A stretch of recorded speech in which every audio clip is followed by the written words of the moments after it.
and welcome back to Forgotten Hollywood, channel where I take you back in time to show you the movies, shows, and actors that have faded over the years. So, the modern trend in Hollywood seems to be remake everything, which is not always the best idea. Some remakes actually do work. Others, yeah. But what I want to talk about is what is a remake? What makes something a remake? Because surprisingly, a lot of movies that are labeled remakes aren't. There is a difference between a remake and an adaptation. There's also reboots and parodies, but those are different things.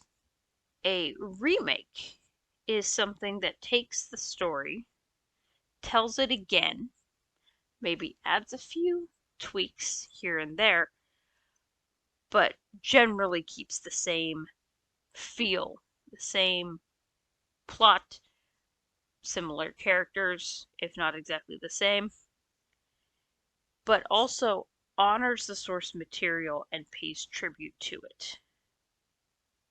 An adaptation is when you have two movies that have the same source material, but they tell different stories.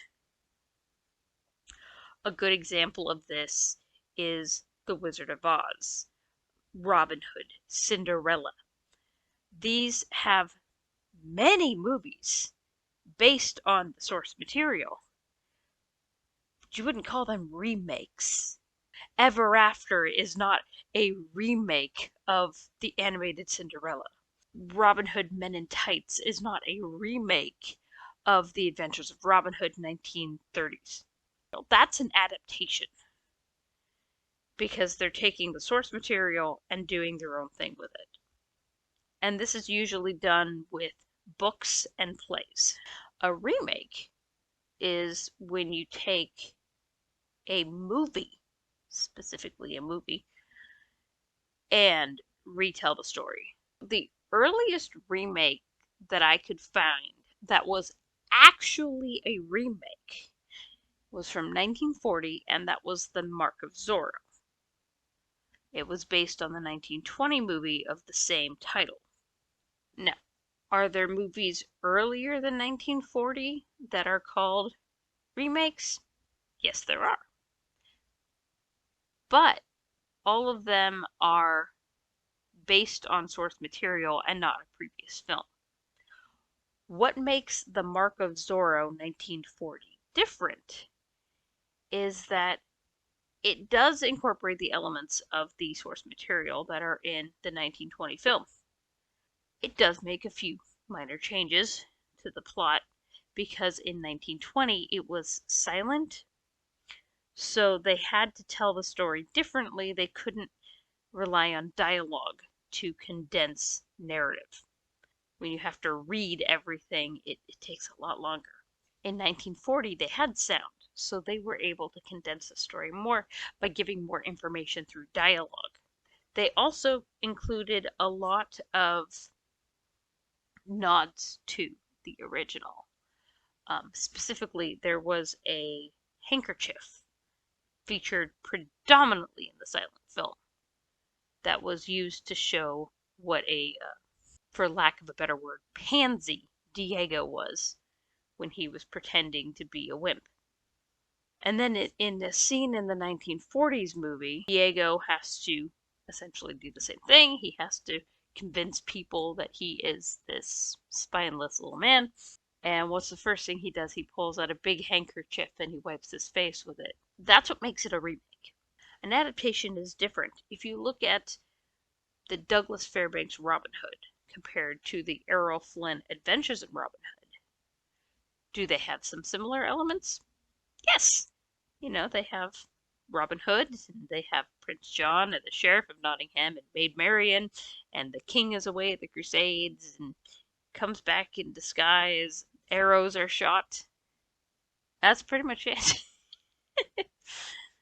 The plots are just vastly different. They weren't taking any nods from the first movie. An interesting thing happened in 1956. Alfred Hitchcock, the brilliant director, made his own remake. It's the only time I know of that a director has remade their own movie. But in 1934, he made a movie called The Man Who Knew Too Much. It was fairly early on in his career. He did the best he could. He actually made a decent movie. But 22 years later, he had more notoriety, he had bigger budgets, and he could get big name actors.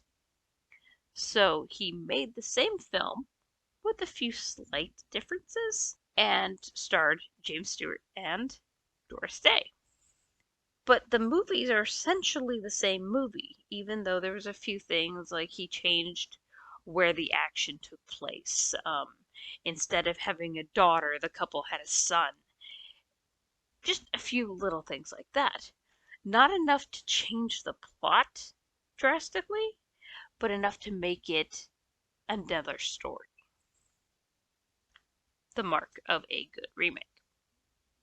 One remake that I find really interesting in how it came to be is The Little Shop of Horrors.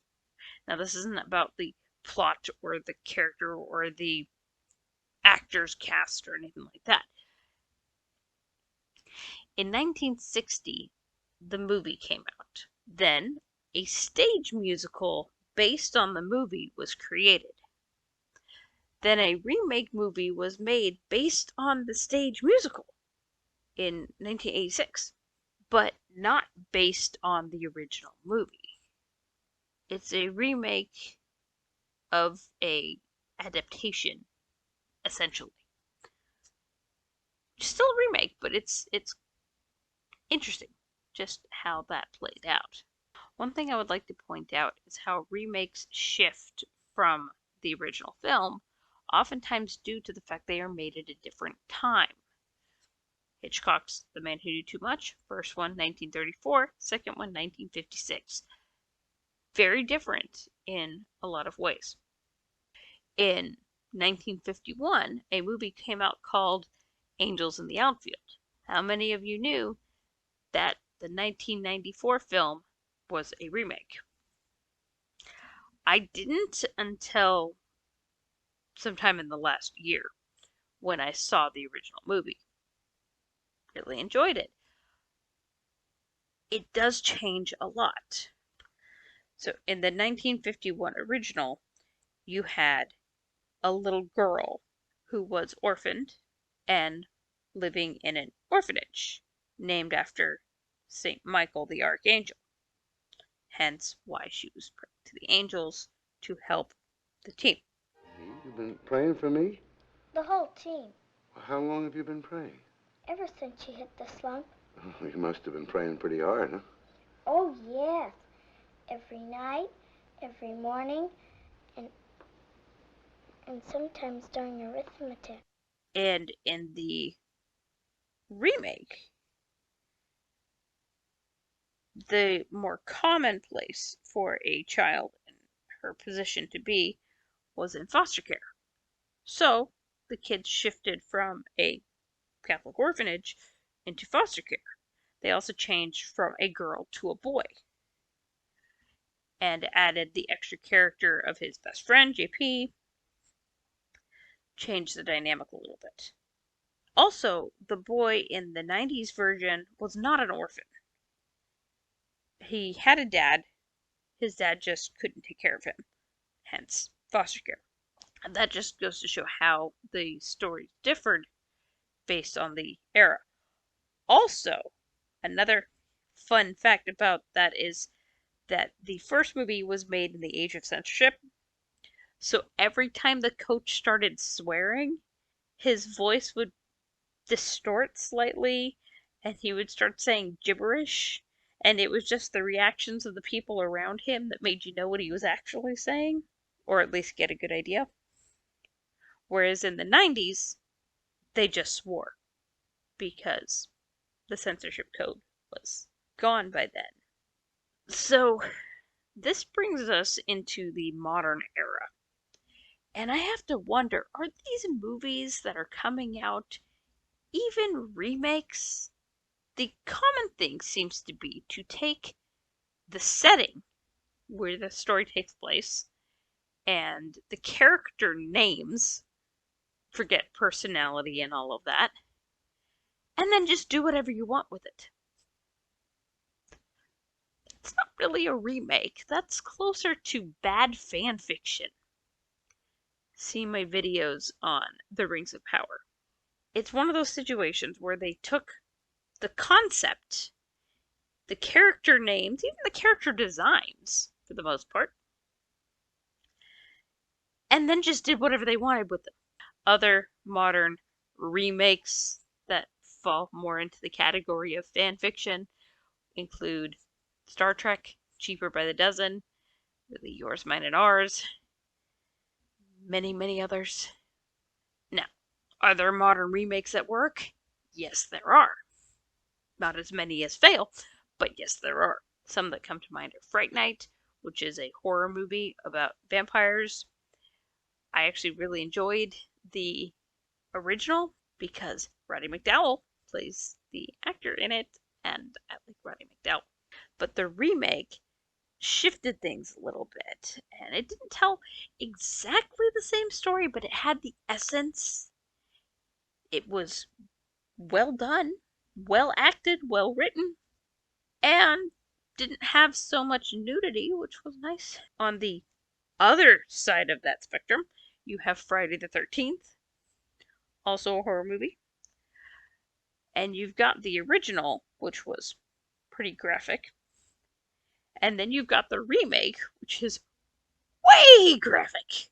So some remakes tone it down a little bit, pull it back, and try to appeal to a wider audience, maybe get the rating down a little bit. And others just don't care. They go all out. But not so much that it is unrecognizable as what it is. Key thing about a remake, you have to be able to recognize it as the source material. One thing I would also like to note is that the modern remake of Cinderella from 2015, starring Lily James, is a remake, not an adaptation, because it is based on the animated film and it pays tribute to the animated film with details not in the source material, such as the names of the mice, the name of the cat, the fact there is a cat. So that is a remake of an adaptation. In summary, Hollywood has seemed to have forgotten what a remake is and how to do it properly, being that most of what they're coming out with now are remakes, reboots that don't honor the source. A good remake always honors the source material, but what we have is things like Dark Fate, where it seems to take every opportunity to spit on the source material rather than honor it. But the good remakes honor the history of the story. They honor the source material. They have Easter eggs for the fans that don't tear things down, especially the source material. And when you find those good remakes, it's really nice. Thanks for watching. Which of these that I mentioned is your favorite remake, or did I miss yours? Please tell me, because I'm always looking for new things to add to my watch list. Don't forget to like and subscribe, and hit that bell for notifications, because YouTube is notorious for not telling people when things have posted. Let me know if there's anything else in Hollywood's history that you would like me to look at, and I will catch up with you next time.